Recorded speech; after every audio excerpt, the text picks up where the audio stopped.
You are now listening to the Friends of Rugby podcast. Relax your anus. Balls.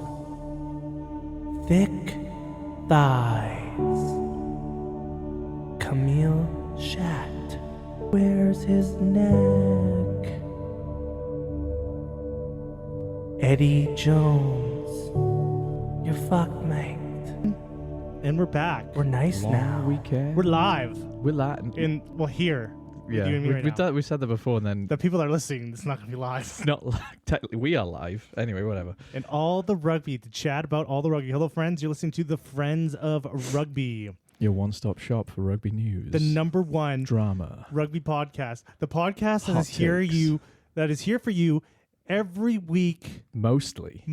unless Frank has anything else going on. Anything. Like Yeah. if he's got to go and eat a couple of tacos at Taco Bell, we're cutting this If I have a thing. bad stomach, we're skipping a week. But every week we try. Yeah. Every week, no matter if there's rugby or no rugby. Yeah. Yeah. We know another podcast like that, but, Most other podcasts. No, they take breaks. Should we take breaks? No. Oh, fuck. It's worth a try. Why? All right. I'm here. Here for you. I'm live. You work from home. Not every day. Just 4 days out of God. Anyway, rugby. How are you? How are you doing, Steve? I'm sad that the Lions tour is over with. You had a fun one, didn't you? I loved it. You might have been the only person I who might just be the only person. enjoyed it without any caveats. You know? I loved it. Because There was the highs, the lows, there was the tears, the laughter. more importantly, there was some drama. There was the drama. The drama was so delivered, good. didn't it? Yeah. Australia going through a crisis. Yeah. And then coming out with some credit in the end, which is what we all want, really. Yeah. Yeah.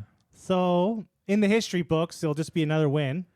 But Yeah. those that know, those that watched it, those that pay attention, they know there's more to it. It's like being an army veteran, isn't it? Like people will be like, "Oh, you guys did awesome," but then the army veterans wink to each other and go, "If you know, you know." Like the Lions when they went to New Zealand last time. Yeah. They drew the series.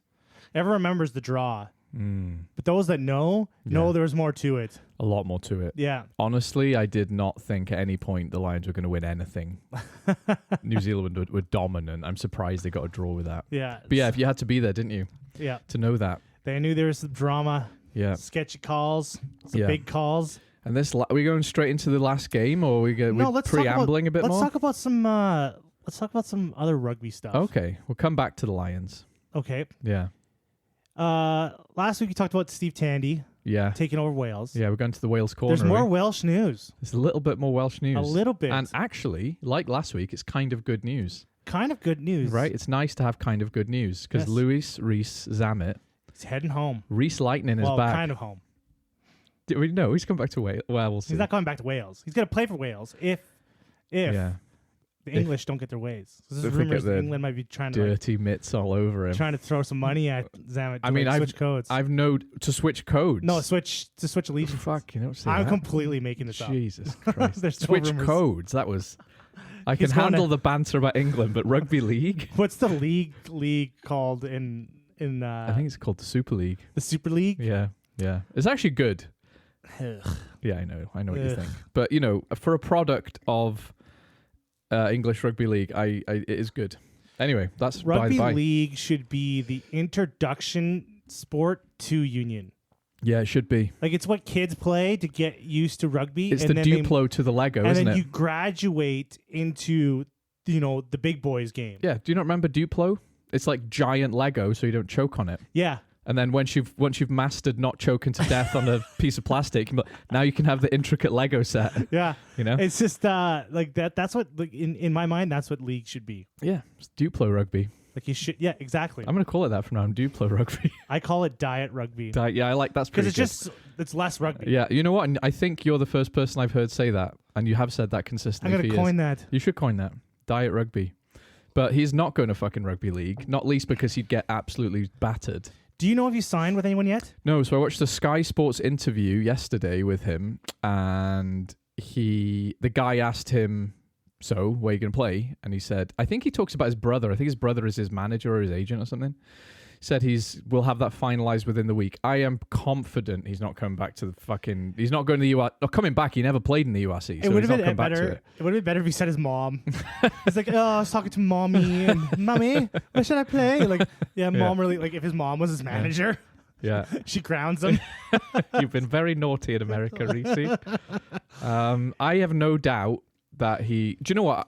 If he goes back to Gloucester, I think that suits him. You know, they love him there. The fans always liked him there. He scored some absolute bangers. Why not go back to Gloucester? Why not Cardiff throw some money at him? Cardiff don't have money. They got money. No. They're gonna beat the new Leinster. You know what? When Cardiff's that actually happens, I'll be the first to go, fuck yeah, let's be the Leinster of Wales. Like Cardiff's gonna like start spending money and everyone's gonna be jealous. The day Cardiff. they officially make every other club in Wales a development club and they make Cardiff the Leinster, like I'll be a happy man. You know me. Right now their biggest signing is what, Tanis de Beer? No, that's the Dragons' biggest. Oh yeah. Yeah, we got some stuff to talk about on that front. But, you know, like if you go back to Gloucester, they love him there. Why not go back to Gloucester? He's coming back from the NFL having not played a game, but with probably 600,000 in his pocket, you know? Yeah, he's got some cash to spend, depending on how much he spent there. Yeah. And he's a young guy.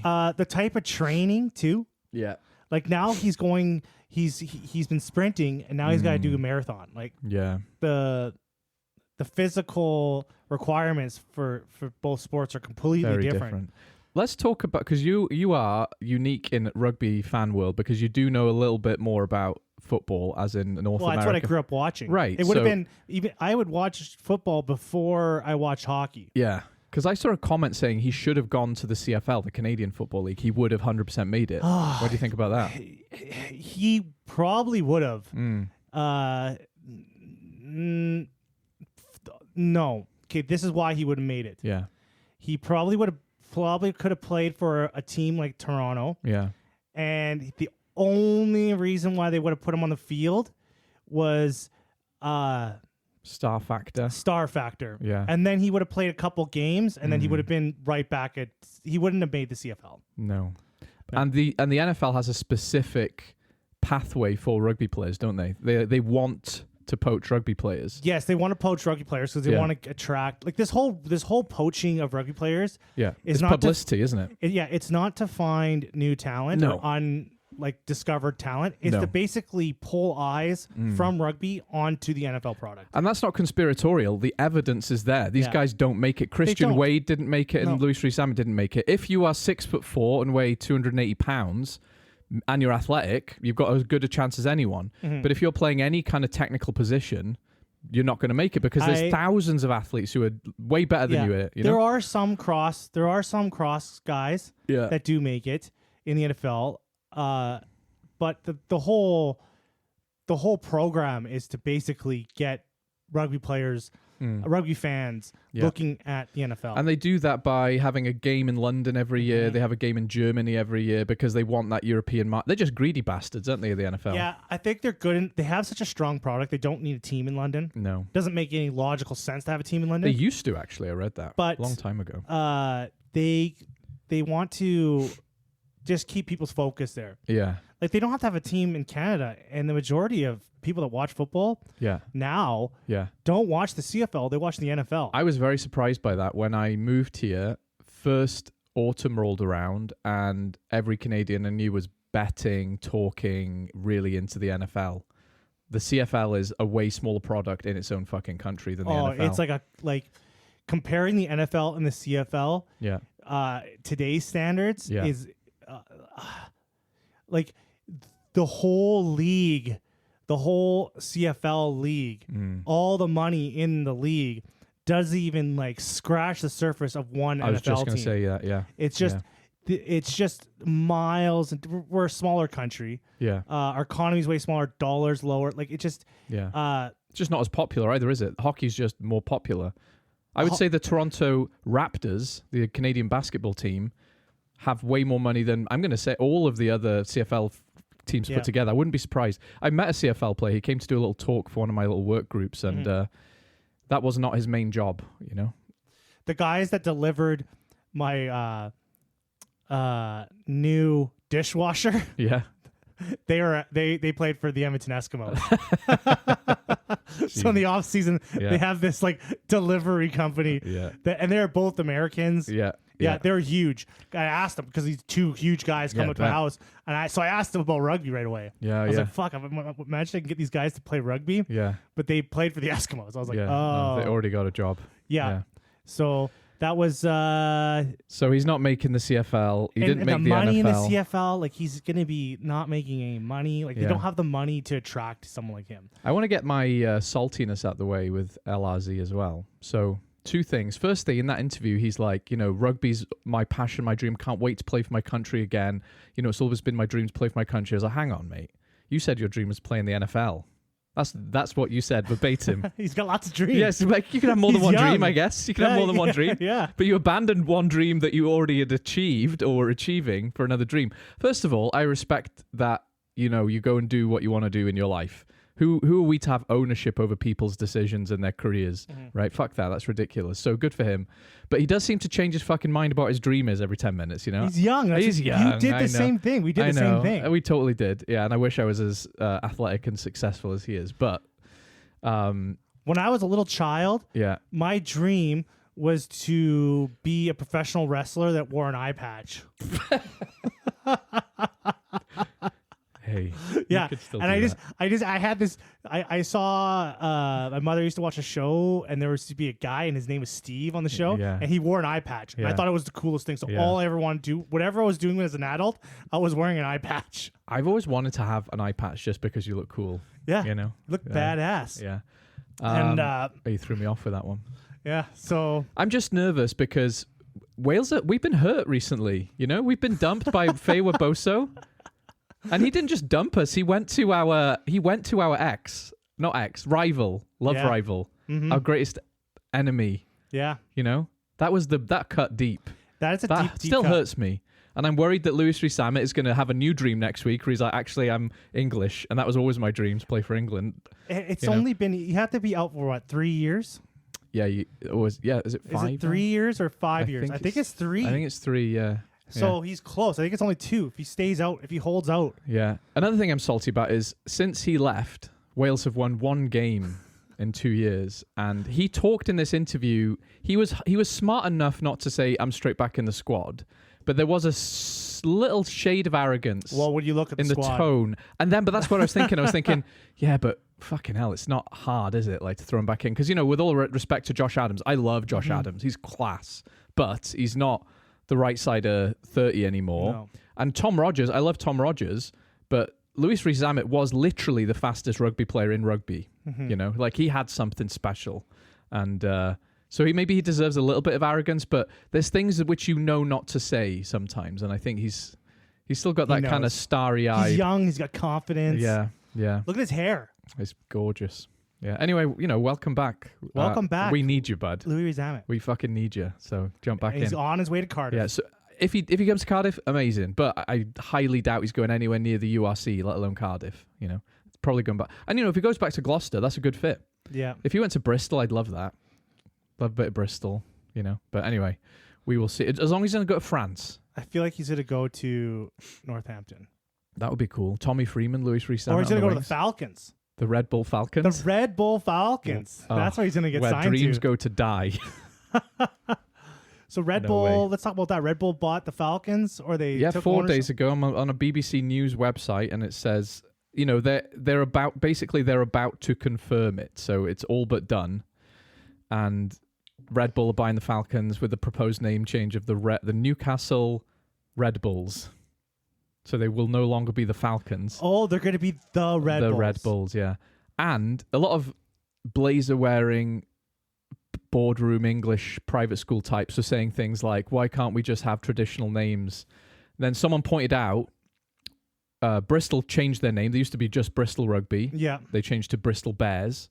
I can't remember, there was another English team who did that recently as well. You can see the way rugby's going in terms of branding. As much as we hate it, Twickenham is now a Lions. Principality used to be the Millennium. I'm never calling it the fucking Principality. Mm-hmm. This is a money thing, and Newcastle needs some fucking money. So they're going to do a whole rebranding. Sounds like it. They're going to have a new color scheme. Yeah. with the silver. They give you silver and blue like a Red Bull can. I guess so. Well, here's the thing. You might think they get some creative freedom to design a logo that has a Red Bull in it. But if you've seen the New York Major League Soccer team, they are literally just the Red Bull logo. Yeah, I think that's what the Falcons That's exactly what they're going to do. Yeah, I have no doubt. It's the Giltinis. It is. But in the Prem. Yeah. You didn't know who the Giltinis were. There's a guy named something Gary Gilchrist. Yeah, Grant Gilchrist. Yeah. Grant Gilchrist. Yeah. He famous rich twat apparently. Yeah. Yeah, and everything he did had a Gil name to it. Yeah, so the Gilgronis. Gilgronis. In LA, was it? And then he got kicked out of the league for being dodgy. Yeah. And they were like, "Yeah, get fucked, mate." So yeah, I don't know what to say about that. I think, to be honest, good. Yeah, I think it's good. I think it's good. Yeah, right I can't direction. see a bad side to this. The only worry I have about, the only concern I ever have about having more money in the leagues is the threat it takes on international rugby. Yeah, because I can see, if you see the NHL is a perfect example. You get to that point where these players are making so much money. Yeah. They don't want these players playing anywhere else but except for their clubs. No. And France is going that way. France is already, like, it's hard to get their players out. Yeah, and the strange thing about France doing that is it's like they're cloaking it in development. So when they went to New Zealand and the New Zealand pundits were saying it's disrespectful to send a B team or a C team to us, and the France people were saying, well, we're sending our development side. We want to develop these players to be the next generation, but I suspect there was a lot of Toulon and Toulouse going, don't you fucking dare injure Penno. Don't you fucking dare injure Dupont. Because rugby is not soccer. No. Like, any game you play could be your last. Could be your last God, game. Genuinely, yeah. And as a man who's played his last game because of, like, just think about right now, James Ryan. Was it James Ryan? It was James Ryan. Yeah. He took a big old knee, a skeleton-shaped knee to the head, didn't he? Yeah. So that, like, that looked bad as well. Yeah, you don't know what the outcome is. He's gonna be out for a while for that. Yeah, no doubt. And like Tom Liner as well, same game. Yeah. Tom Liner looked pretty messed up. He failed his HIA. The amount of violence in the game, like, it's just. And then there's the unions there. It's like, hey, can you go play for us? Yeah. Like, they're gonna be asking for some serious insurance. You better make it with my time. And I don't know what that insurance is, but these players, like, it's only gonna become to a point where the paycheck's so high that the love of the jersey is not gonna be. It's not enough. No. Yeah, and you see that happening. I do think in places like Wales, that's kind of what happened. Like, we had so much pride in our jersey, and when we lost that because we were bad, and the WOU was falling around us, you could tell. But I honestly think there was an element of, I'm not playing for that shithole in terms of the WOU being a mess for Louis Suzamet, for Feiwa Bosu. I do think there was an element of that. It's sad. So you're right. Like, if I'm those guys and I know my career is short, yeah, I'm going to take some money before I worry about what 100%. Jersey I'm pulling on, you know? You got to feed your kids. You do. You got to have air conditioning. You got to... Well, yeah, you do. Yeah. Especially in this weather. Oh, don't regret that. Yeah, you want you can't be a professional athlete. You're flying economy. How are you going to be a real man if you fly economy? Yeah. And you don't have air conditioning? Yeah, Totally and you're a agree. Professional athlete. Totally agree. You got to make that first class. You got to be other side of that red velvet rope. Yeah, you got to have that central air conditioning going on in your home. Yeah, all the time. Yeah, you got to be able to afford that. Yeah, that's right. You can't be risking your life. Are you referencing the fact that I got AC this week and it's changed my life, and I hate poor people now? No, well, it's fine if you are. I'm so glad you stepped up your game here. Thanks, mate. Yeah, I've got you now. So Red Bull buying the Falcons. Hopefully they become competitive. They start pouring some money into the team. Yeah. That's the thing. I just hope it doesn't become a clown show. Yeah. Okay. So I've seen this before. Do you remember when Bristol basically bought a lot of good players and it worked? Yeah. That's how it works in sports. I don't think anyone looks back at that and goes, that was gross and capitalistic overreach. I just think they thought, hey, Bristol are cool now. And I think that hopefully that happened. You know, Newcastle used to be cool. They did win the Prem a long time ago with Johnny Wilkinson. I don't know. It's something about the underdog of Newcastle. I want them to do well however they do it. I think the era of underdog is slowly becoming extinct. It is because, it's all about... You buy championships. You do now. You don't coach and work your way into a championship. It happens. It's still happening in rugby right now because rugby is relatively new in the professional era. Yeah. But if you look at all the other sports, it's the people that spend the money. I guess when you have a salary cap, and everyone's kind of spending the same money, but still, even if you look at the NHL, there's a salary cap, so everyone's kind of spending the same amount of money. But it's there's the a caveat perks. there, and the tax breaks in the US mean that Yes. it's not a level playing field. No, You know, so you got the tax breaks. Yeah. You got the locations. Like, where would you want to be a fucking millionaire in Winnipeg or Miami, or New York or Los Angeles? Yeah. It's like, oh, I would really like to be a millionaire in fucking Winnipeg. Yeah. Like, you know, where the winters are cold and the summers are Even Edmonton. mosquito riddled. Yeah. It's like, you know, you want to freeze your ass off, or you want to be like by the beach. Couldn't agree more. Where does your one want to be? Yeah. You know, like, Do you want AC? Yeah. Do you want AC in the summer? Yeah.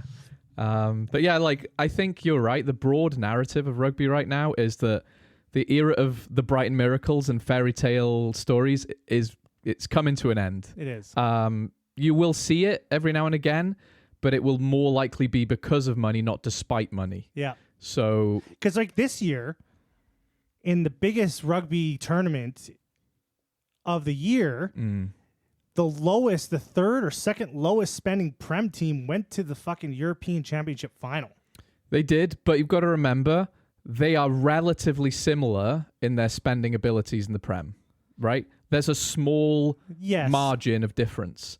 If you look at the URC or France, the lowest spending team is fucking miles different to the highest spending team. Yes. Having said that, still impressive. Yeah. Yeah. But that's coming to an end, I think. Yeah. Next 10 years, we won't have plucky old Northampton Saints in a final. Hopefully not. Yeah, fucking letdowns. Unless they fucking spend some money. Yeah. Do you want to get into the Lions? I think we should. We've been blue balling the Lions fans who are listening, two of them. Come on, talk about the Lions. Yeah, I've got a lot to say, actually. There is quite a bit of narrative to talk about. Yeah, there is. Where do you want to start? Oh, my God. Do you want to start wide and zoom in? This, to me, right now, so the Lions lost their last game. They did. There's lots to say about that. I think that loss turned this whole series into a what ifs. It changed the feeling dramatically. Yes. Dramatically. Especially because they narrowly won the game before. You're welcome for Jack Morgan again, by the way. Yes. Because not only did he win a game, he won a series now. You know? He also, like, to be fair, the Lions made a huge comeback in that second game. Yeah. Which they shouldn't have made. Yeah. Just be pure raw talent and being good and stuff. But it's just the what ifs. The what ifs are crazy, aren't they? And I think really there's some people to, like, if you're a Wallabies fan, there's some huge what ifs. Or maybe it's what could be now, because I see a path for Australia that I don't see for a parallel country like Wales. I see a way forward for them being a very good team all of a sudden. I don't see that. I would say I don't expect them to win the rugby championship. Because I don't even expect to like win. This win, kind of, because Australian rugby has a lot of problems. It still does. And I think this big win, this massive win, kind of takes, it's not going to, but the execs, the people that make decisions, it's going to take some weight off. They're going to think that there's weight off their shoulders. Well, I think... Like, oh, yeah, we're doing pretty good, guys, actually. Yeah, they might be like Wales. There's a negative, like, for them winning is kind of bad for Australia, because if they would have lost, there's really going to be eyes like, you guys have to do some big fucking changes here. And I think with that win, the execs could be like, whew, oh yeah, okay, guys, you know what we're doing is kind of working, you know. But when is Joe Schmidt leaving? Because is he staying for the? I don't think he's staying for the rugby championship. This is it. I think he's done right now. No, isn't he's done at the rugby championship after the rugby championship. So he's staying for the rugby championship. Yes. I think the best thing about that is there's a baked in reason to plan. If it was Joe Schmidt's here, everything's going to be fine, because he proved again he's a very good coach. What he's working with and what he delivered is incredible. I think this series was kind of his fault. His fault. Yeah. Elaborate. Like he was kind of like, this is the thing here with the Aussies. Like, this is the thing the Aussies can ride on here. Yeah. The Wallabies failed to properly prepare for the Lions. They had one game. That was bad. Yes. That was a bad thing, yeah. Schmidt had to, like, figure out his team while he was playing the Lions. Yeah. So like he should have known his team. Yeah. And I think he was trying to figure these guys out as the series was going on. Yeah. And he made some bad calls in the first 2 games. The crazy thing is, that last game they won. The second game definitely could have won, maybe should have won. First game they were dominated, and people said they were dominated because of his selections. So you could say his selections lost them the series. Yes. You could say that. You could say that, but at the same time, though, I feel like to give him some credit, he was trying to figure out his team. Yeah.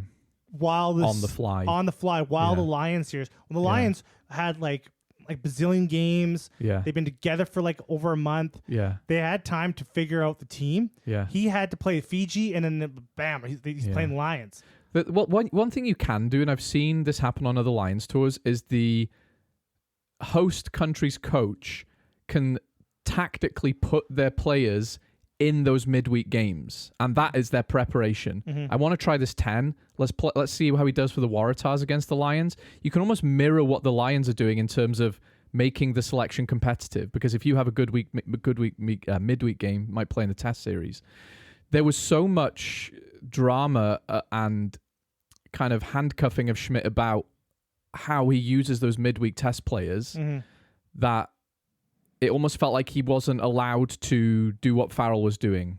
He was restricted. I just don't know why they didn't set up like he should have had like at least 2 other games with his boys. Yeah, that's the real issue for me. Is like one test against Fiji isn't enough. No. Do you risk injury when you've got a really light, not very deep squad anyway? You have to though, don't you? You have to play the. Like you could have played the AUNZ team. You could have played the Pacifica team. You could have played the Maui All Blacks. Could just played Fiji twice. Honestly, you could have played Fiji twice. Yeah, they would have been up for you could have done So I feel like if there was more if they would have done better preparation for this series, and Joe Smith had more time to see his players in action, this could have been a different series. Or did he do such a good job that it looks like he did a bad job? Do you know what I mean? Like, no one expected anything from Australia. 100%. That they got this far was all actually down to him and his short preparation time. And we kind of go, wow, you could have won that if you'd have tried a bit harder. But that was as hard. They were trying well beyond their capacity anyway, just to win a game. Because I like Schmidt. That's a very big possibility. Yeah, too. I think that's possible. I think. Yeah, there's just so many factors in this. But if he would have had the preparation time was definitely a thing, was questionable. So what were you guys thinking? What were you guys doing? And there was players that weren't in that squad, that still aren't in that squad, that people were complaining about that wasn't in the squad. Bringing Tupou in for the last game. Yeah, and he was very good. Yeah, there wasn't like every time I heard a comment during the first 2 games about Australia, where's Tupou? Yeah. Where's Tupou? Yeah. And it's just like, maybe he hasn't had the greatest season, but it is a Lions series. Yeah. And he does bring a factor to the game. Yeah, he did. And he did. He did. He did. Him and Skelton were such fucking shit disturbers. Yeah. And, oh man, Nick White. What a fucking bastard. Yeah. Like, oh, I love him. Me too. Do you know what? As much as he was famous for being a bit fucking dramatic when someone touched his mustache, it's exactly what you want from a 9 in that game, isn't it? Yes. Just a complete dickhead. Yes. That's exactly what a 9 you should be. Want him Did it very well. To be just annoying, and you want the crowd to hate him. Yeah. You want the players to hate him. You want the players to get angry so they make dumb decisions. No, a 9 should be a pantomime villain with a massive mustache, actually. Yeah. And he's like everything you want a 9 to be. Yeah, he was good. He's like the perfect scrum half in personality-wise. And, he played really well. Yeah. He played really well. And in those conditions, that's the next thing I want to talk about is the weather. There's this old trope that the Northern Hemisphere should win in rainy conditions, as if it never rains in New Zealand, which you look at the rainfall, it fucking rains in New Zealand. When it was raining...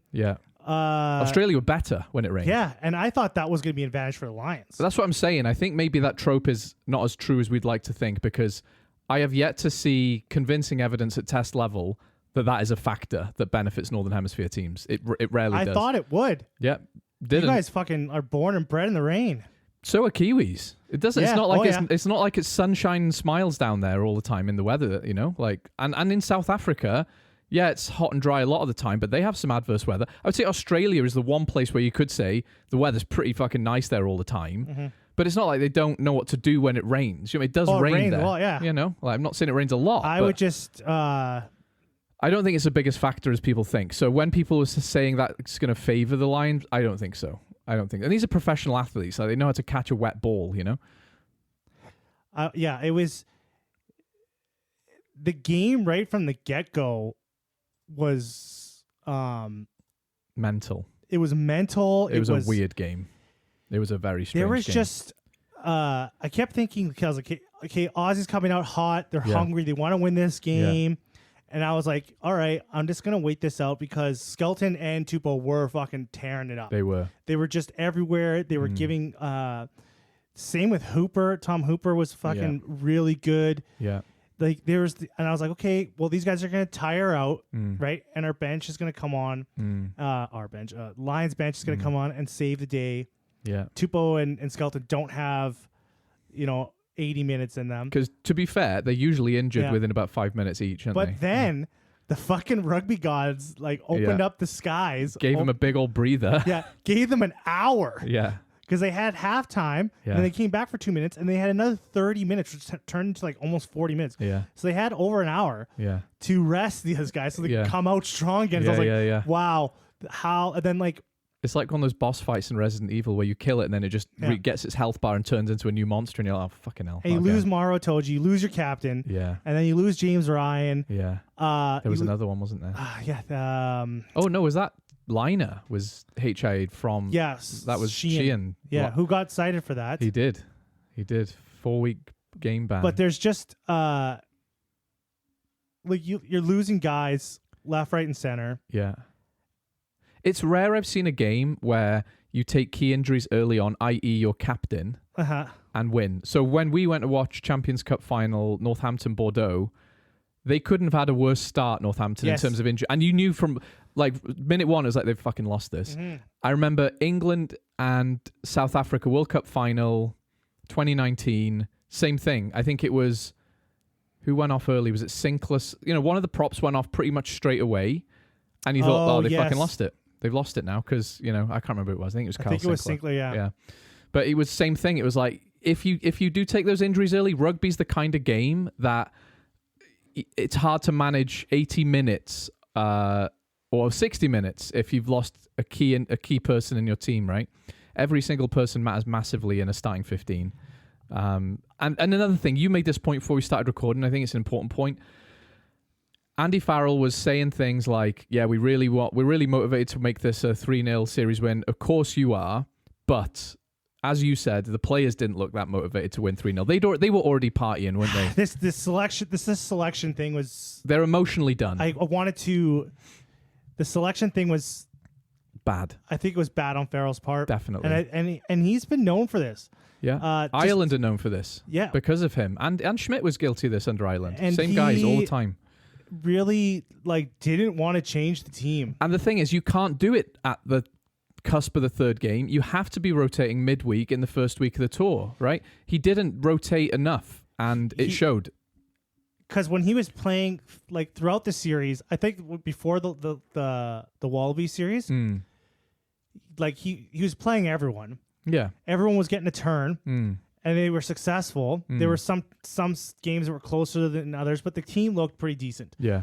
And then I think his whole mind was probably be consistent. He loves consistency. He does. So he wants to keep a team together so they gel more and more and become more and more cohesive. Which makes sense. Which makes sense for him.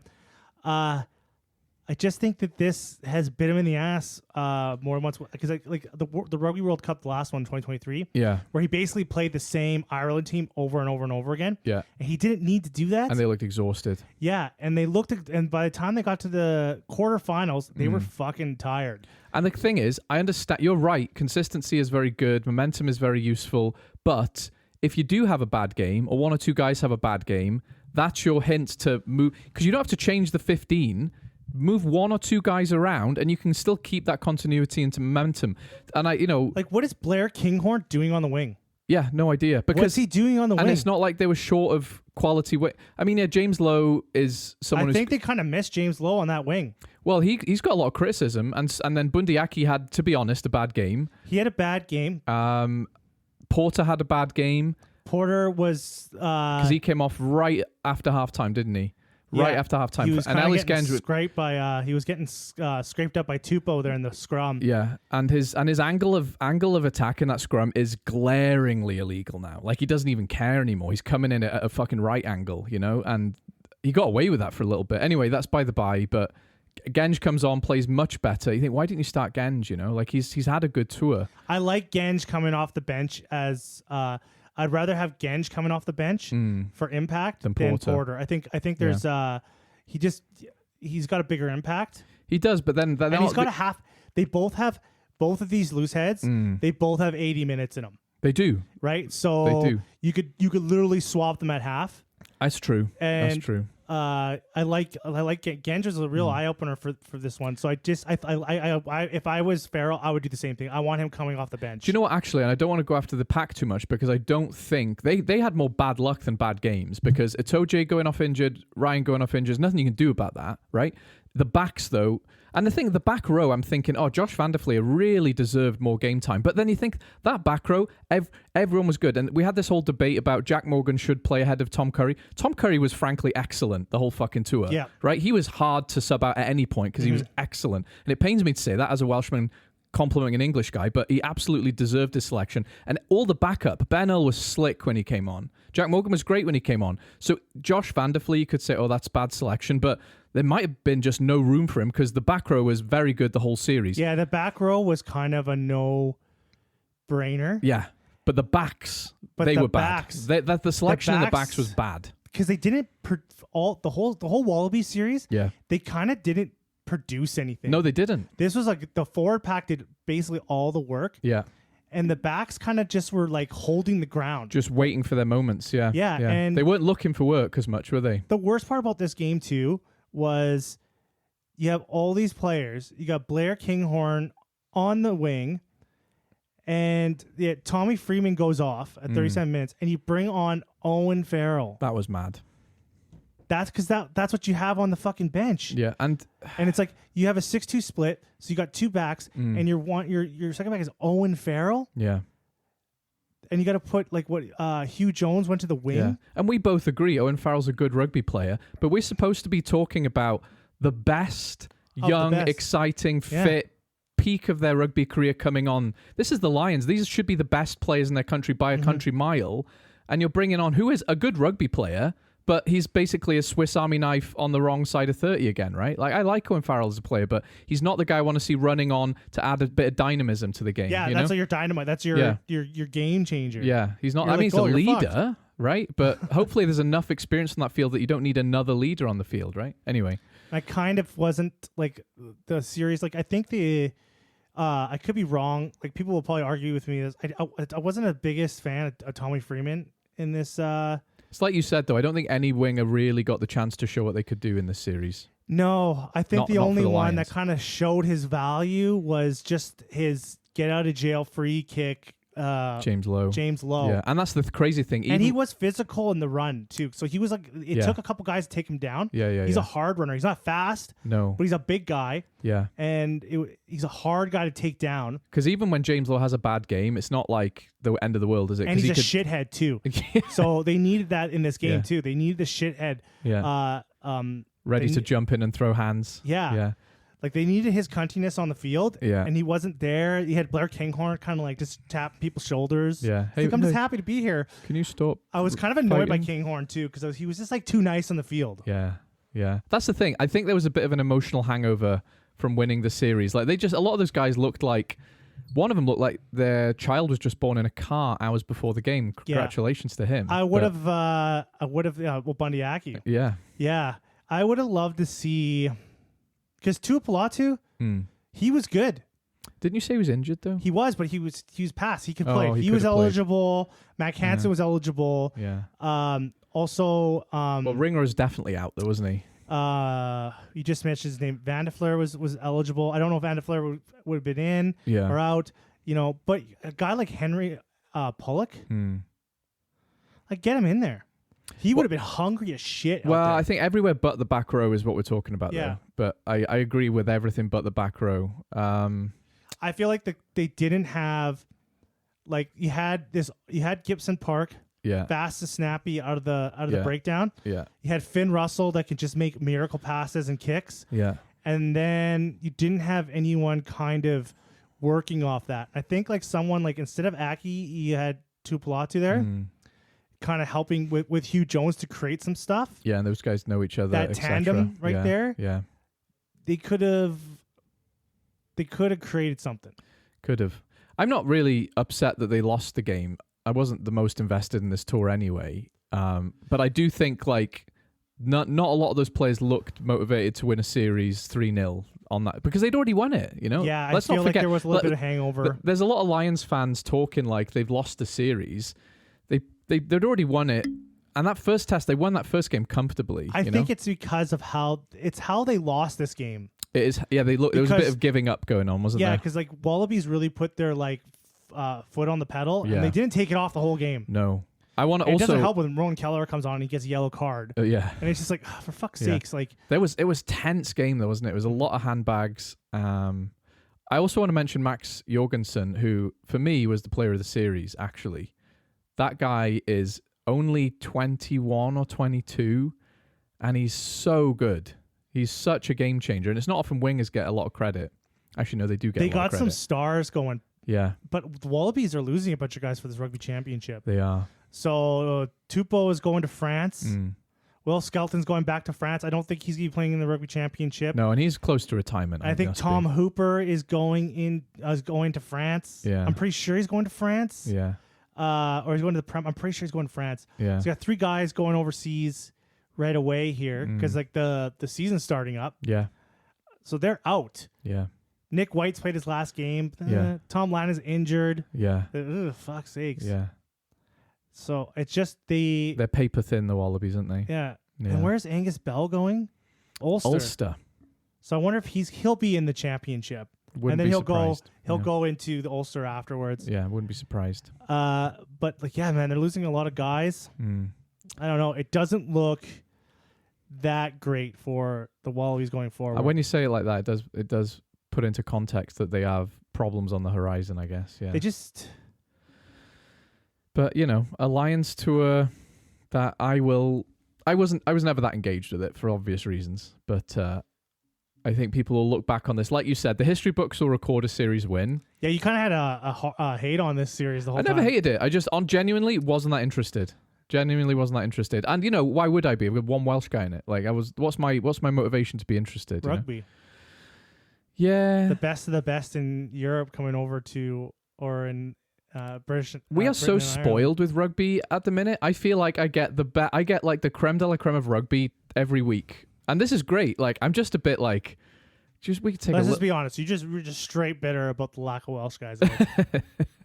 The lack of Welsh guys just fucking killed it for you. No, because I could be bitter about it, but I would like. Saw all those there's Irish a very guys good and you're just reason like, there's no Welsh guys in the squad. We're quite shit right now. I was fucking surprised you and Lloyd wasn't on here. Yeah, well, Sam Costello could have had a run out. Yeah. But you know what I mean, though. I'm not like I really don't. It's funny to joke about that, but the narrative around not Welsh fans but people, British, Irish people, is strangely negative about this tour. I don't quite know why, actually. I feel if like I was English or Irish, Scottish even, I'd be like, yeah, this is sweet. Like the whole blame for the lack of excitement around the series because everyone thought that the Lions were to come in, stomp them. Yeah. And that's it. The blame for all this, it's Rugby Australia. Okay. Because they failed to properly prep the team. Yeah. Right. Or if they would have had a better and more flushed out preparation time for this series, fuck, this could have been a different series. The players are good. Me and you though, several months ago said Australia we shouldn't even be going to Australia. Yeah. We said what Ben Young's been saying. However, I would like to pat myself on the back. I did say Australia would win a test, and you were like, not in a fucking million years. I didn't even that game when they were losing. I felt I was just waiting for them to make the comeback. Yeah, which they did. Yeah, but with lack of preparation time, we could have had more engaging series. And I was wrong. I'm wrong about a couple things here. I'm wrong about Super Rugby. I shit on Super Rugby a lot, but fuck, man, these players play. These players play fuck rugby. I know. I'm with you. And I shit on Super Rugby all the time. Me and you. We're like, how do they ever defend? How do they ever tackle? I was like, well, clearly they can. Yes. Clearly we're not watching enough of it. Yeah. Clearly they can fucking defend. Or is it just that Northern Hemisphere, Australia are one of those teams, whoever plays them, if the Space Jam Super Martians played them 10 times, Australia would win on a bad day 2 of those games. They're just one of those teams which will always have a game in them. Yeah. Argentina are like that. Even Wales, on the other hand, well, obviously we can't do that, but there's something about Australia that there's still rugby in their blood enough that they are always going to win. They're always going to beat the All Blacks every now and again. They're always going to beat South Africa every now and again, right? Regardless of what's going on. This is their lowest ever ebb. Genuinely. Yeah. And they can still do that. You know? I feel, and the one thing that has not evolved enough in the Northern Hemisphere game is playing the ball. It is just they perfected the defensive rugby. They perfected the forward rugby. Yeah. But when it comes to the backs play, and flair, they're still like playing like it's fucking 2002. And I'm not trying to be one of these, they're not real Irish or Scottish or Welsh or English people, but look at the exciting players that we've brought with us for this Lions tour. Mac Hansen, Van der Merwe, James Lowe, Jameson Gibson Park, Tui Pelotu, Bundiaki. And I'm not saying these people aren't the nationality of the country they play for, but it's not a coincidence they were born in countries which were known for their attack in rugby, right? Mm. We just don't produce players like that. I don't think it's the players. I think it's just the style. It's the system, isn't it? It's the system. The system that's what I'm saying. Holds back. Yeah. The system is like it's too rigid. They play. Yeah, it is. It's too rigid. It's too systematic. Yeah. They don't risk it enough. That's right. Right. Yeah, I agree. We don't trust the players. You look at the All Blacks team. They have like fucking bazillion handling errors. Yeah. Doesn't matter in a game because they're chucking that ball around all over the place. Yeah, doesn't matter. Right? Yeah, but through that they, create opportunities. You have to make mistakes. You have to break a few eggs to make an omelette. Sometimes someone like Geordie Barrett at Leinster is a classic example of this. His rugby IQ was on another fucking level at times because he's allowed to play rugby in his own way as much as he wanted to until he's a very good rugby player. Someone like Lewis Rees-Zammit might be a good example. What's he known for? Being super, super, super fast. Mm-hmm. I'm not expecting him to have a high rugby IQ, right? I'm not expecting Tommy Freeman to be popping up in the middle of the field, winning a turnover. He's got one fucking job, right? It's too rigid. And this narrative about, Super Rugby doesn't tackle and defend enough, they don't need to. They're just good at rugby. Yeah. And the Australians are part of that, right? They're part. And so I'm totally agreeing with you. I've yet to see a Lions series where even when we go to the quote-unquote boring forward-heavy South Africans, they still make us look like kids with our back plays comparatively, right? I would have, the games against, if they would have played South Africa instead of the Wallabies, those would have been low scoring, really attritional. Someone would have died. If they would have played that, they would have played the All Blacks. I think All Blacks just would have beat the Lions. This is going to make me sound bitter. I do think that Lions team plays South Africa or New Zealand in a series, they lose. I don't know about South Africa.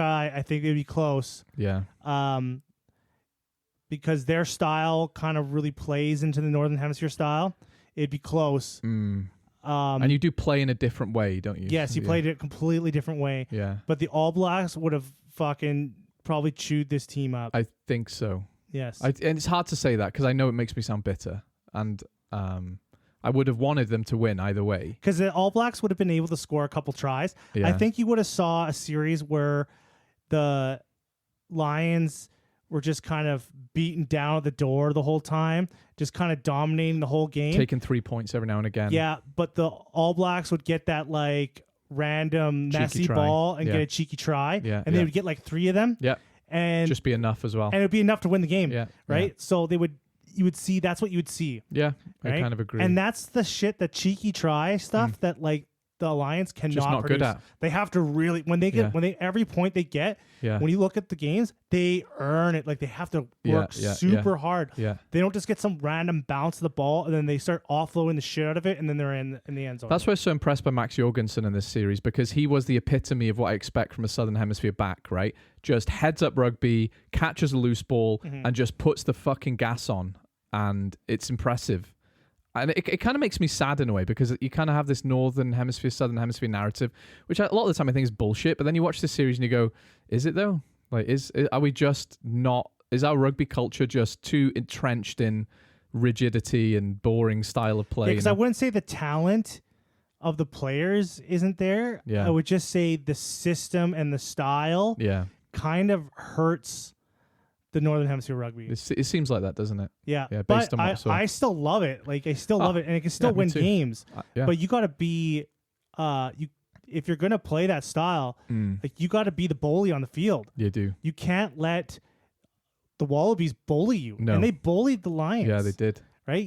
If you're gonna play that style, that attritional style, you have to be the bully. Because you can be. I've seen big teams get bullied just because their heart isn't in it, and that was actually this game. That was actually this game, right? If you when people talk about a big physical team, 20% of that is just emotion, just being an angry fucker, regardless of your size. And it made it harder because the weather must have made it looked miserable. It did look out miserable, there. And I bet didn't those it? players were just wanting to get off that field. Yeah. They're just like, fuck. I've been in those games, and those games are won by the team that wants it more every time. If you don't want to be there on a rainy day, and the other team does, you're not going to win. Yeah, because like the Wallabies were like they were so motivated, 10,000% in that game. They were. They so like when wanted you watched it. even with when they were doing the lightning strike break, they went into they showed the dressing rooms a little bit. The Lions are like fucking sitting in beanbag chairs, chit-chatting. Tyke Furlong had Call of Duty up and was just on his phone. Finn Russell's checking the live match updates on his phone. Yeah. Yeah, and then fucking the Wallabies were in it. Yeah, they're doing a fucking war dance in the training room, weren't they? Yeah, they were warming up and they were staying warm. They were on the bicycles. They were doing stuff. They were yelling at each other. Yeah. Like they were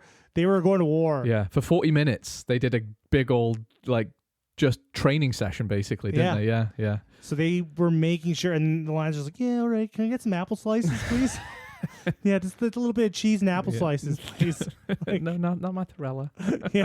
So they're just like fucking. Yeah. But yeah, and that's the Lions series. That is the Lions series. Yeah. I feel like we're missing a kernel of what we really want to say, but fuck it, we talked about it a lot there. I think we brought up all the points. We did. Yeah, maybe we're just not that fucking original. Owen Farrell selection, we kind of bashed that. Do you know what? I'm just. It doesn't matter. We're just too ADD for being concise. I said everything I wanted to say about it. I have everything checked off my little list here. Oh, okay, fair enough. Yeah, we went off all the points I wanted to go over. Fair enough. I didn't have a list, so you don't even have. I've got a list. It's just very different. It's more concise. URC is coming up. Yeah, ins and outs. Ins and outs. First of all, general question: URC this season. Anything different going to happen? I don't know. I don't know. I feel like this might be the year because there's some sort of pilgrimage of South African players back to South Africa. It's Mecca time. Yeah. Yeah. It's looking like this might be a South African. Wait, who won the Leinster won it this year? They did finally. Yeah. I feel like South Africa it's going to be a South African team this year that's going to win it.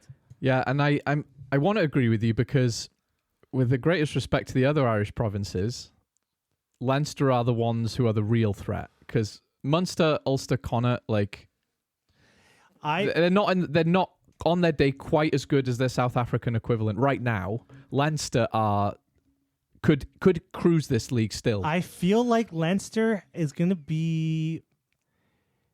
This is the thing I think about Leinster this year. They have a really good squad. They do. Their squad is aging. It is. And they are also the Ireland team. They were like the majority of the fucking Lions team. There's a lot of rugby. There's a lot of miles getting clocked on these guys. Yeah. And I think this season is probably going to show that. Do you know what? That is the thing I forgot to say about the Lions. So I'm going to segue into the URC with this. A lot of the Irish guys on the Lions tour are finally looking a bit old and tired. Aki, James Lowe, Porter, Tyke Furlong, Tyke Byrne, great players. Well, they're all of those except one of them is a Leinster player, and all of them except for one is like not 30 yet. Then they're all under 30. No, they're all over 30. Right, now. right. Yeah. So like Ty Furlong is going to be 34. Yeah. Burns going to be 34. Yeah. James Lowe is 34. Yeah. Gibson Park is 35. Yeah. I think Josh Van der Fleur is like 32. Yeah. Jack Conan, I think, is 31 or 32. Yeah. Like these guys are getting up there in the ages of yeah, you're right. Of they're just getting onto that side of 30. Yeah. That's just where the miles start showing. For me, it's always just noticeable. It's just a hint less speed. It's just a little bit less paciness. Yeah, a little whatever less. You do. A little less physicality. A little. There's just minute things. They're still really great rugby players. But to segue that into Leinster, all those guys you named, all of them over 30. Oh, Dan Sheehan's probably Dan's young Porter. As fuck, though. Porter's like 28, 29. Yeah. Dan Sheehan's like 25, 26. Yeah. So Sheehan's got some time on him. Sheehan for me is still the best. He is actually the best Irish player right now. He's still percolating. He's still turning into a better player. He is. But having said that, James Ryan's getting older too. James Ryan is getting older. Dan Sheehan though, 4-match ban. And interestingly, I just read in his commission, the citation committee, he denied wrongdoing. So they didn't give him that little, we'll take some games off because you're a good boy. He was like, I didn't fucking do anything wrong. And then they were like, well, fuck you, have the full penalty. Good. Then. I'm glad he said that. Good on him. Yeah. He's like, fuck it, I didn't do anything wrong. I just did whatever fucking else did. Yeah, and that, to be fair, that's like, I watched it. Yeah, you guys changed the fucking game. What am I supposed to do there? It was dangerous and reckless like every other breakdown I've seen. Yeah. Fucking Linus is just laying in there. His head, you look at him, he's looking at he was Sheehan. bracing for it, wasn't he? He was like, oh, this is going to fucking here it hurt. comes. Yeah. He's like, like, get the fuck out of there if you're going to, like. Yeah. I don't disagree with you. There's more nuance to it. It's just like, what's his nuts? Morgan's clean out. Like, what the fuck is he supposed to do there? I was just saying this to my friend the other day. I know we're supposed to talk about USC, but I do want to say this. Imagine the guy is already clamped over the ball and he's in an illegal position, right? His head is lower than his waist. No one in the history of rugby is going to go, I better not go into that ruck because I see he's in an illegal position. So actually, I can't go in, sir. Yeah. It's a split-second decision in a violent contact sport. Mm-hmm. No one in the history of ever is going to actually go, my better decision-making is kicked in. I'm not going to fucking smash that guy. Now, you're just going to lose that ball and therefore the game. Was Sheehan wrong to get cited? No. It was illegal what he did. It was very illegal. But in the side of the game, how fast it is, the level of play they're playing, shit like that's going to happen. The breakdown is fucking ungovernable. And if he's saying, it's ridiculous. If he's saying, I did nothing wrong, fine. Yeah. But he gets a 4-game ban? Yeah. Sure. Yeah. Right? Whatever. Yeah. It's rugby. It is rugby. Like Tupou fucking Superman flew like 3 or 4 times into the rug, off his feet completely. He dived into them. Yeah. Right? No one said shit. I didn't say shit. No. I was like, ugh, I wouldn't want to be in that one. Yeah. Right? It was the refs. It was up to the refs to call it. They didn't. Yeah. And they just didn't call it. Yeah. And it's like every time you play Tonga or Fiji or Samoa, everything they do is legal, but you go, if that was on the street, that would be assault. Yeah. Yeah, he fucking smashed him in the sternum with his shoulder, but that was dangerous. It's just rugby. You're right. It's rugby. But back to the URC this year. I think South Africa, like, you're looking at the pilgrimage of players coming back. I'm just going to dip my toes into some ins and outs because we did have the screen up in front of us. So, to be fair, in a lot of the South African teams, there are a lot of retirements and outgoings. But I'm looking at the Stormers specifically. Corbus Reinach is coming back from Montpellier. Yeah. Ruan Ackerman from Gloucester. And he's been great for Gloucester. Who's this guy? Henkus Van Wyk from... Sorry, not Henkus Van Wyk. I can't say this name. I'm really sorry. Mchunu from the Sharks. Actually, no, these guys are coming from other parts of South Africa as well. Adre Smith. I don't know who that is. Where is Andre Pollard going back to? Oh, we were looking at the wrong team because I was all reading the wrong bloody names then. Yeah, you are right. Andre Pollard is leaving Leicester and is going to... Not the Stormers, the Bulls, I think. Yeah, there you go. No. Yeah, Andre Pollard going to the Bulls. Yeah, you're going to have... I think you're going to see the Stormers, the Bulls, and the Sharks. Those are going to be 3 really tough teams. Yeah, the Lions are always the ones who everyone ignores. And but I think they're still good, though.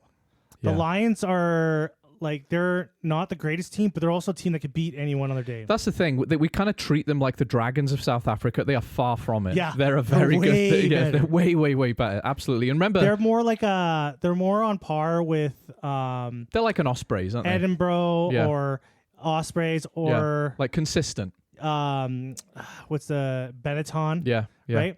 Yeah. Like they can take a scalp if it's their day. Very not likely, but I wouldn't be surprised at all if they made the playoffs. That's they're a decent team. Anyway, sorry, I was Stormers got some good guys coming in. Bulls are the team I'm thinking of, because they've got Andre Pollard coming from Leinster.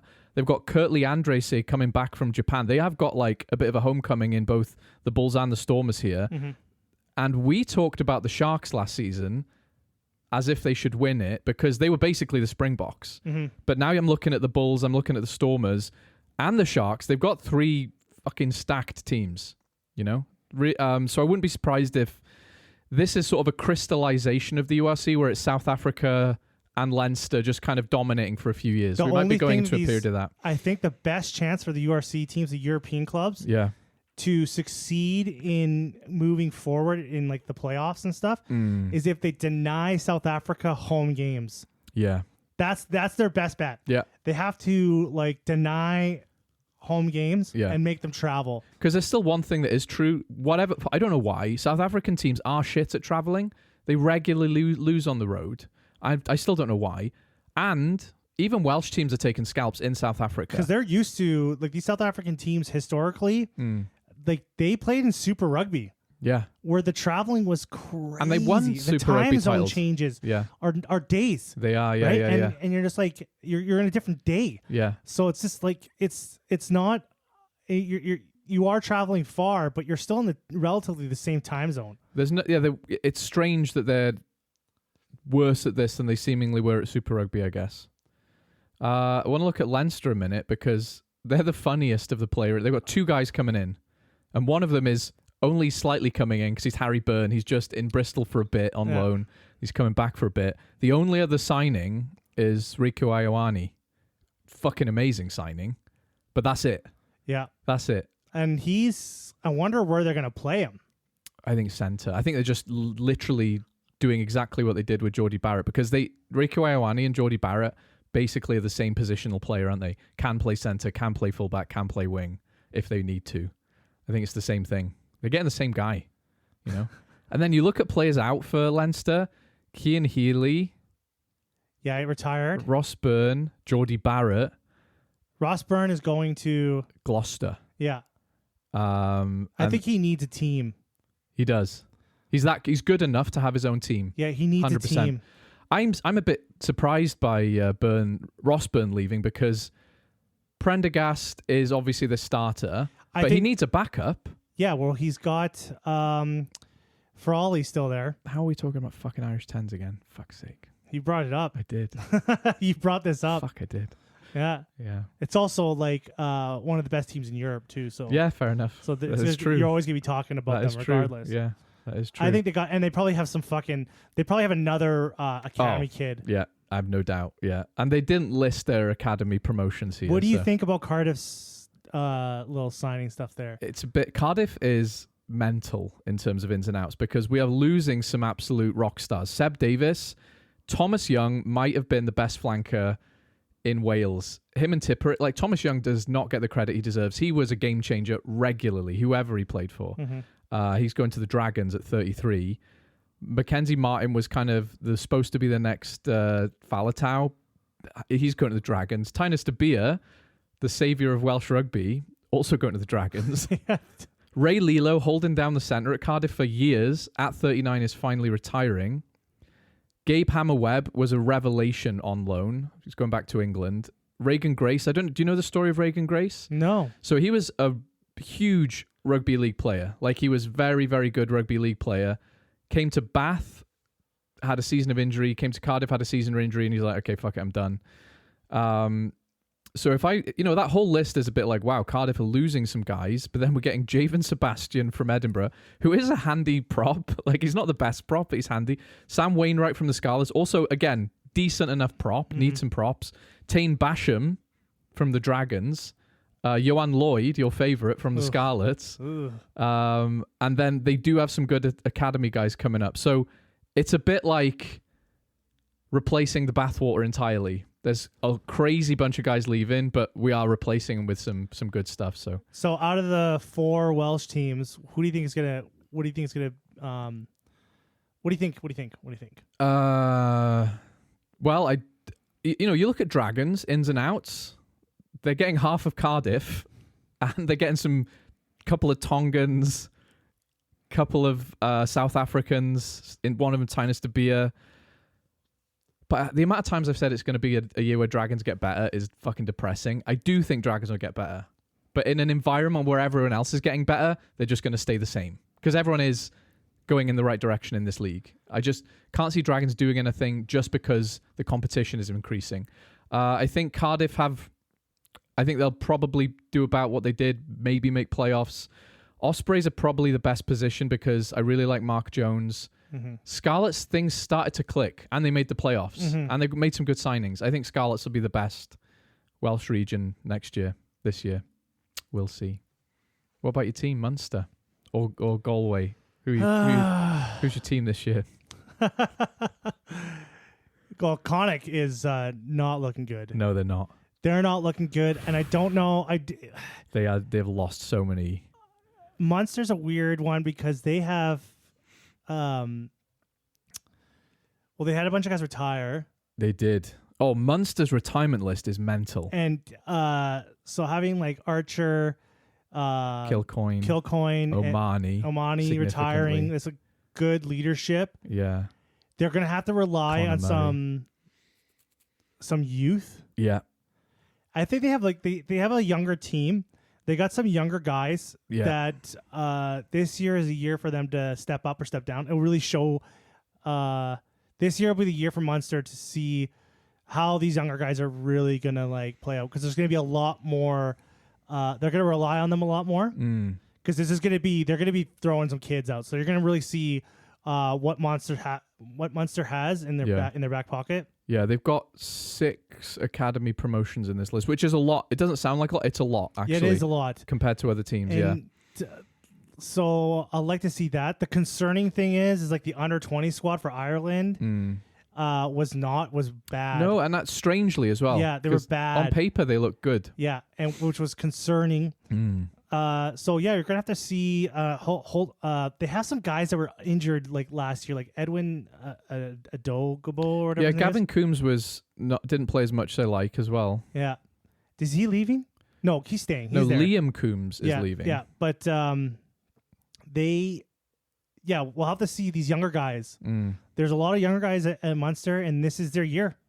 Yeah, they have a lot of leadership leaving, a lot of guys leaving. So this is the year for the young guys to step up and really show what they have. They might not be the best team this year. Yeah, but you're gonna see what you're gonna see on a Munster is what they're gonna be like in the next few years. Yeah, I agree. Right? I never write Munster I could be wrong. Either. I could be wrong. But Munster, Exeter. Young team. Oh, that didn't work at all, did it? They looked like they're going to be the team for the next 5-6 years. Yeah. And then they completely fucking melted. Yeah, they did. Right? They did shit the bed, didn't they? Hopefully, you'll see. This year, you'll see what kind of team they're going to be. They're not going to do anything special this year, but you're going to see if they're going to be if they're going towards being a good team or they're going towards being a shit team. You know what, though? Like I was just saying, I never write Munster off. They just have something. I think they have a good culture. I just think they're in a position right now that they haven't been in a lot of years. Yeah. Since I've been in the last 10 years, they've always had a very distinct core and some very good, talented big players. Names. Yeah. Right? But Connor Murray's gone. Peter Amani. Peter Amani. There's a lot of guys. Tyke Byrne is going to be... Not Tyke Byrne. Tyke Byrne. He's staying, I think. Yeah, he's staying, but he's getting older. He's going to have to take less of that load. Yeah, he doesn't strike me as the most vocal guy either. He's a bit like Tipuric, great player. I don't know how much he does in terms of locker room chat. I've no idea, but that's just the impression I get. And this year too, I really hope. What's his nuts? The guy that came from the Crusaders. To Munster. Yeah, that prop. Oh, Jaeger. Jaeger. Yeah. This year, he's really got to like do something. He was not all that, was he? No. Fuck, I thought he was gonna be. I Yeah, thought you he was talked him gonna be the up next as well. rock. Yeah, I talked him hard. Yeah. He was good with the Crusaders. He's a Yeah. good player. Yeah. And he was just kind of. He was in and out of the squad. A lot of injuries. A lot of injuries. to So be fair. hopefully this year he's coming in healthier. Yeah. And he kind of has because they need someone to come out of their shell They do. because they like Tyke Furlong and Finley Beelum are getting older. You're right. And they are In an Ireland context, not in a an Munster. Ireland context. So they need yeah. someone like Jaeger to like really kind of step up and take on that role. Even though I think he is like, I think he's like, fuck. I hope he's not. I think he's like 32 or something. Well, you say it often. Props age is way less relevant than other positions, isn't it? In fact, the older the better. He's 30. Yeah, so he's got a chance. He's not a young man, is he? He's got but for a prop, Yeah. like Ollie Jaeger, he's 30 years old this year. So hopefully this year, like this is like the year for him to step up. He's a big dude, 6'4", almost 300, like 280 pounds. Yeah. Like he's a big boy. Yeah. So like hopefully he picks up his he pulls up his pants and takes charge of this. Because there's a tight head prop position in Ireland. There is. They're going to start advertising pretty soon, aren't they? Because Tyke Furlong, I think he is starting to go into his calcified era, but he doesn't look as mobile around the park. People forget Furlong actually was good around the park. Not in a jokey, he's a shit scrummager. He was the best tight head in the I thought world. in the first two Wallabies games, he was great. He was great, genuinely. Yeah. I just think he's lost a bit of his breakdown work. He's lost a bit of his carrying work, but as a scrummager, still one of the best in the world. Yeah. Absolutely. But you are right. After him, there's room for a guy now, isn't there? There is room for a guy. They need a guy. Yeah. Finley Beelum's like 34, 35. And to be fair, I'm not slagging him. He was actually very good as well on the lines. But he got minced when he went up against that Pacifica pack. Yeah. They were fucking mincing him. To be fair, they were mincing everything. Yeah. They were just big boys, weren't they? I just want to mention Ulster as well because it's funny to me, every time Ulster make a big international signing, they just are not that, Was it Vincent Koch? No, it wasn't. It was it was Ginger Nader who just retired. Yeah, and Stephen Kitsoff. Steve, thank you. God, that was killing me. Stephen Kitsoff, yeah. Vermeulen, same deal. I thought Vermeulen was all right, but he wasn't the game changer they needed. Exactly. And so they've just signed Angus Bell, 24 years old, from the Waratahs, and every Australian is saying, why the fuck aren't we picking Angus Bell? I'm just excited for him to be shit at Ulster. And I love Ulster. I actually do genuinely like Ulster. They're my favourite Irish team because the brand of rugby they historically played. Love their attacking play. But it is always fucking hilarious to me when they bring in a big name and like, this is our year, guys. And then this international signing is just injured the whole time. Yeah. And then what's R.G. Snyman doing? Has he made any announcements? Is he doing his Mecca pilgrimage to South Africa? No, he's still at Leinster. He seems happy there, doesn't he? Yeah, he's going to be at Leinster for a while. Yeah, I think they're so too. going to keep him there for a long time. Yeah, I think so too. Yeah. So, well, that's it from me. I'm good. I'm good too. We have talked about everything we want to talk about. Jumped around all over the place. Well, friends, like and share the podcast everywhere. Yeah. Show it to your mom. Show it to your uncle. Show it to a guy down the street. Just walk up to him and be like, hey, have you listened to the Friends of Rugby podcast? Do you want to do any shout-outs today? I don't have any shout-outs. Should we shout out Katie Poshler again because she loved it so much last time? Oh, yes. Katie. Number one, Katie. Thank you for listening. Our main fan. Yeah. Yeah. And Gabby, thanks for listening, bud. Yeah. Well, have a good one, folks. Okay, thanks. See ya.